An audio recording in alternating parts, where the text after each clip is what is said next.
एक gold minor जो कि एक केव के अंदर गोल्ड खोजने के चक्कर में बुरी तरह फंस जाते हैं। उसे चारों ओर से डेंजरस सांप घेर लेते हैं। ये इंसिडेंट है जॉन वाडेल का, जो कि एक एक्सपीरियंस्ड गोल्ड माइनर था। 20 साल का एक्सपीरियंस रखने वाले जॉन वाडेल, जिन्होंने अबैंडन्ड माइंस पर रिसर्च करना और उनसे गोल्ड निकालने का अच्छा खासा एक्सपीरियंस था। 15 अक्टूबर 2018 60 साल के जॉन वाडेल को पता चला एक अबैंडन्ड केव जो कि उसी की प्रॉपर्टी पर थी, जिसे कभी एक्सप्लोर नहीं किया गया। ये केव फिनिक्स, एरिजोना के नॉर्थ वेस्ट से 90 किलोमीटर दूर अग्विला टाउन के पास थी। इस माइन के अंदर एक वर्टिकल शाफ्ट थी, तो जॉन को उसमें नीचे जाने के लिए पुलिस सिस्टम चाहिए था। 15 अक्टूबर 2018 सोमवार सुबह जॉन अपने दोस्त टेरी श्राडर को कॉल करता है और कहता है, मैं केव एक्सप्लोर करने जा रहा हूं, ट्यूसडे तक वापस आ जाऊंगा। ये प्रैक्टिस जॉन अक्सर किया करता था। जॉन अपनी मेडिकेशन और बाकी सभी जरूरी सामान लेकर केव की तरफ निकल लेता है। ये पहली बार नहीं था जब जॉन केव में गोल्ड के लिए पहली बार जा रहे थे। वो पहले भी माइंस में गोल्ड के लिए जा चुका था। जॉन को 20 साल का एक्सपीरियंस था। ऐसे में उनका 60 साल का होने के बावजूद भी ज्यादा फर्क नहीं पड़ता। अब जॉन हर बार की तरह अपना हैंगिंग ट्राइपॉड सिस्टम केव के टॉप पर इंस्टॉल करता है और सेफ्टी गियर के साथ रस्सियों से नीचे जाने लगता है। ये शाफ्ट 100 फीट गहरी थी। ऐसे में थोड़ी सी लापरवाही उसकी जान पर भारी पड़ सकती थी। जॉन नीचे की तरफ जा रहा था। अब जैसे ही वो मिड में पहुंचता है, सडनली वो तेजी से स्लिप करने लगता है, जिससे उसके हाथ में गहरी रगड़ लग जाती है। वहीं नीचे जाते हुए उसकी लेग आपस में टकरा जाती है, जिससे उसकी लेग ट्विस्ट हो जाती है। अब जॉन के एक हाथ में रगड़ थी और लेग ट्विस्ट हो चुकी थी। जॉन दर्द से कराह रहा था, लेकिन यहां इस केव के आसपास दूर दूर तक कोई भी नहीं था। ऐसे में चीखने चिल्लाने का भी कोई फायदा नहीं होने वाला था। जॉन समझ चुका था कि उसे खुद ही कुछ करना पड़ेगा।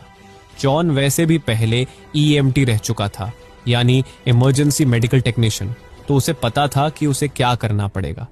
जॉन अब केव के अंदर स्टिक तलाशता है और उसे स्टिक मिल भी जाती है। अब अपनी लेग को सीधा करता है और स्टिक को लगाकर उसे बांध भी देता है।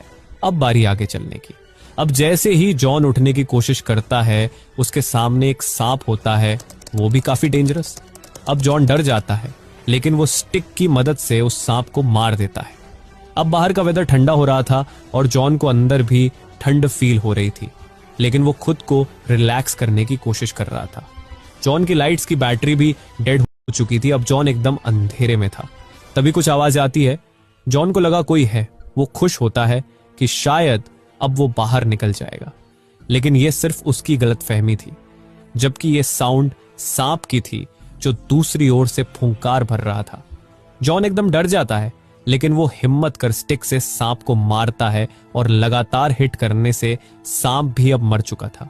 जॉन नहीं चाहता था कि वो किसी भी जीव की हत्या करे, लेकिन वो अंधेरे में अकेला था और उसके पास ये करने के अलावा कोई और ऑप्शन नहीं था। जॉन बार बार खुद को रिलैक्स करने की कोशिश करता है, लेकिन जॉन अब पूरी तरह एग्जॉस्ट हो चुका था। उसे समझ नहीं आ रहा था वो क्या करे। जॉन खुद को रिलैक्स करता है इस उम्मीद से कि अब कोई सांप न मिले। कुछ ही समय बाद फिर से एक और सांप की आवाज आती है। जॉन अब उसे मारने की बजाय उसे साइड में एक पिट में गिरा देता है, जिससे वो दोबारा टॉप सरफेस पर ना आ सके। जॉन समझता था कि यदि उसे किसी सांप ने काट लिया तो उसकी मुश्किलें और ज्यादा बढ़ जाएंगी।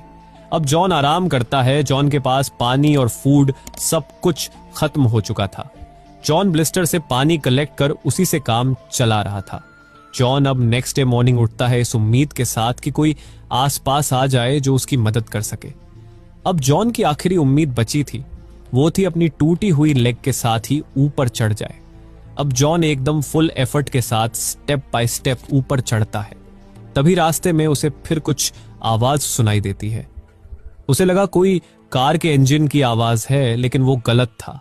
ये आवाज कार की नहीं, एक और सांप की थी जो कि उसकी दूसरी ओर था। जॉन अब उसे स्टिक की मदद से नीचे गिरा देता है। जॉन ऊपर की ओर जा रहा था। वो पूरी तरह एग्जॉस्ट हो चुका था। ऐसे में यदि वो स्लिप किया तो समझो खेल खत्म। तभी ऊपर से टेरी श्रेडर की आवाज आती है। अब टेरी श्रेडर उसे हेल्प कर बाहर निकालता है। इस तरह अब जॉन 48 घंटे बाद शाफ्ट से बाहर आ चुका था। जॉन की लेग फ्रैक्चर थी। जॉन को इमीडिएट हॉस्पिटल ले जाया जाता है। उसकी नी को रिप्लेस किया जाता है। जॉन को अभी भी विश्वास नहीं हो रहा था कि वो शाफ्ट से बाहर आ चुका है। जॉन ने हॉस्पिटल में रहते हुए अपने उस एक्सपीरियंस को सबके साथ साझा किया और बताया कि उसने कैसे हर पल सर्वाइवल की कोशिश की।